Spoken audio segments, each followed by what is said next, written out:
Ya, gimana caranya kita bisa menghormati orang yang ngeles, orang yang coba bodoh-bodohin gitu, orang yang coba membantah fakta atau kenyataan yang sudah bertahun-tahun ada di depan mata kita.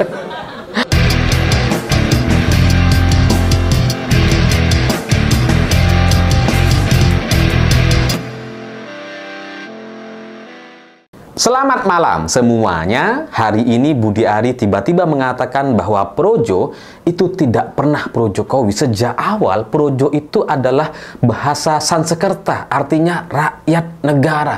Bukan pro Jokowi, itu karangan media aja. Projo itu sejak awal didirikan bukan pro Jokowi. Ya memang gitu ya, kalau kita mau coba telusuri asal-usul kata Projo itu dari Praja dan memang bahasa Sansekerta dan melakukan penyesuaian dengan bahasa Jawa yang menggunakan O ya, jadi Projo gitu ya. Ya memang seperti itu gitu. Tapi kalau konteksnya adalah relawan Projo, ya itu sejak awal memang pro Jokowi. Nggak mungkin itu artinya adalah rakyat atau negara. Kenapa? Ya buktinya logonya adalah wajah Jokowi. Bukan wajah rakyat, bukan wajah anonim, enggak gitu. Wajah Jokowi. Sehingga ketika mereka bikin nama Projo, ya pro Jokowi. Logonya logo Jokowi. Ya, tapi ya begitulah Budi Ari. Yang memang sangat lihai sekali. Atau ya selalu merasa bisa memunculkan keyakinan-keyakinan baru. Dan terserah mereka kalau mau ganti logo, menghapus wajah Jokowi dan sebagainya, terserah gitu ya.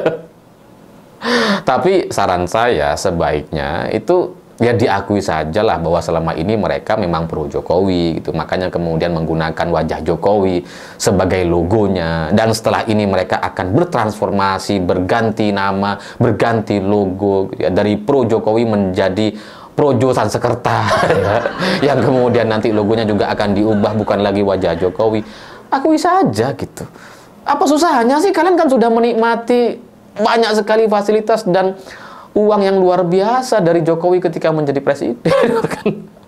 Kenapa itu nggak diakui dan merasa bahwa sejak awal kita bukan pro Jokowi lah, gimana ceritanya gitu? Bertahun-tahun ada ratusan berita atau media, ada ragam peristiwa terkait ucapan-ucapan Projo yang pro dengan Jokowi, yang mereka sangat ikut telunjuk Jokowi, pokoknya Jokowi sekali. Dan didirikan untuk memang Jokowi gitu, bukan untuk rakyat. Langsung kok sekarang mau dibantah gitu. Tapi ya kembali lagi, Budi Ari memang ya kayak gitu orangnya. yang menganggap, mungkin merasa bahwa ya rakyat itu bodoh-bodoh aja gitu ya. Jadi ya dia selalu berani untuk memunculkan istilah-istilah baru atau ya pernyataan-pernyataan yang sulit diterima sama akal sehat kita, tapi dengan yakin dan pedenya dia mengatakan seolah-olah itu adalah sebagai sebuah kebenaran, padahal ya nggak bisa gitu. Ya tapi ya gimana gitu, dari sudut pandang orang yang merasa bisa membodoh-bodohi orang lain, wah masyarakat kita itu bodoh-bodoh dan sebagainya, jadi ya bisa bicara asal-asalan seperti ini gitu. Sehingga ya ucapan-ucapan ngaco seperti ini dirasa atau dianggap ya bisa diterima gitu ya sama orang bodoh. Tapi ya masyarakat kita kan ya nggak semuanya bodoh, ada yang bodoh tapi nggak semua itu kan. Seingat saya sih mayoritasnya ya nggak bodoh gitu. Jadi ketika Budi Ari mengatakan Projo bukan pro Jokowi, tapi bahasa Sansekerta itu rakyat negara dan sebagainya sebagai arti sebenarnya dari Projo, yaitu ya kayak bodoh-bodohin kita aja gitu. Dan ya gimana sih, ada orang coba membodoh-bodohi, tapi kita tahu gitu dia ini sedang coba bodoh-bodohin kita. Kan pasti kita jengkel sekali gitu ya. Tapi masalahnya ini bukan soal Budi Ari dengan masyarakat Indonesia yang dianggap bodoh dan sebagainya, enggak gitu. Ini adalah masalah Budi Ari dengan Gerindra dan Presiden Prabowo Subianto.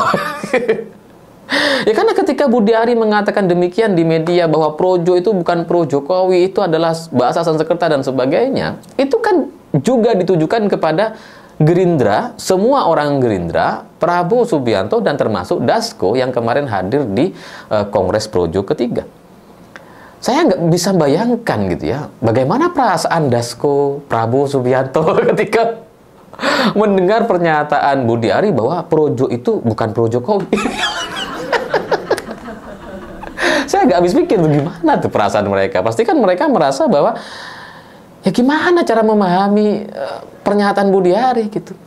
Sepinter-pinternya Dasko, sebijaksananya seorang Prabowo Subianto, mustahil bagi mereka bisa menerima pernyataan Budi Ari. Mustahil mereka bisa membenarkan bahwa projo itu bukan pro Jokowi. Mustahil.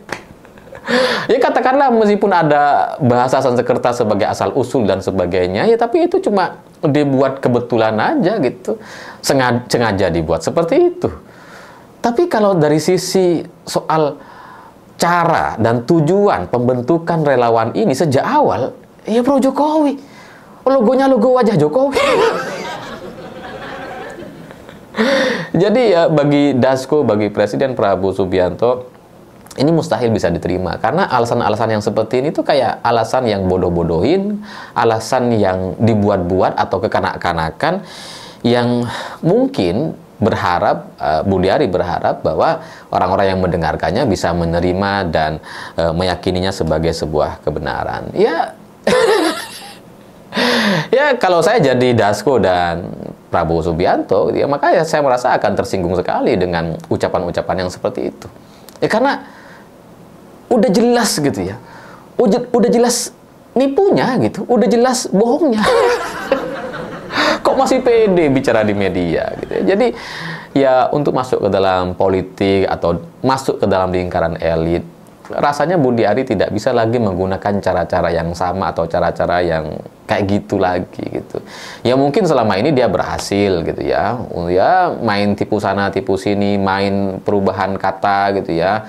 Coba plesetin, coba mengubah-ubah atau otak-atik kalimat atau kata, tapi untuk masuk ke Gerindra dan ya bergabung dengan Presiden Prabowo Subianto lagi setelah sebelumnya dipecat gitu, rasanya nggak bisa dengan cara yang kayak gini gitu. Sehingga ya sebaiknya saran saya ya, akui saja gitu.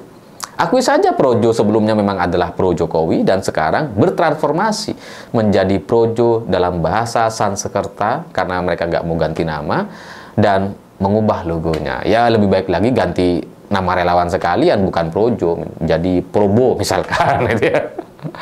Atau progin, pro Gerindra gitu ya. Itu akan lebih bertahan lama lah dibandingkan hanya menggunakan wajah Prabowo Subianto gitu sebagai logo atau pengganti dari wajah Jokowi di logo projo. Ya itu karena itu akan apa ya, lebih bisa dipahami, lebih bisa dihormati. Tapi kalau sejak awal membodoh-bodohi kayak gini, ya itu akan membuat orang jadi males atau tidak bisa menghormati projo sebagai ormas atau kelompok relawan yang katanya paling besar di Indonesia gitu. Ya gimana caranya kita bisa menghormati orang yang ngeles, orang yang coba bodoh-bodohin gitu, orang yang coba membantah fakta atau kenyataan yang sudah bertahun-tahun ada di depan mata kita. Kan nggak bisa gitu. Politik itu ya harus jujur, juga harus konkret gitu. Menghadapi politisi sekelas Dasko atau Presiden Prabowo Subianto, saya pikir nggak bisa dengan cara-cara yang ngeles-ngeles kayak gini gitu. Karena bagi Pak Prabowo, bagi Gerindra nggak penting ini. Kamu kalau mau gabung aja gitu, nggak usah ngeles-ngeles kemudian bukan projo dan sebagainya gitu.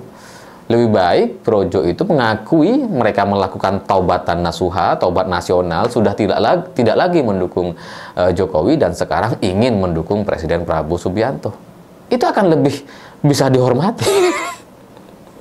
Ya tapi nggak apa-apa gitu kalau Budi Ari tetap yakin dengan gayanya gitu bahwa ya memang ini adalah sebuah pola yang selama bertahun-tahun dia lakukan dan ternyata memang berhasil atau ada dampaknya, ya silakan saja gitu. Tapi dari sini kita ke depan akan melihat apakah Gerindra akan bisa menerima kelompok yang kayak gini, yang sejak awal nggak jujur, yang sejak awal tidak mau mengakui latar belakang atau masalahnya. Ini kan jadi sama seperti seorang duda atau janda gitu ya, yang tidak mau mengakui masa lalunya.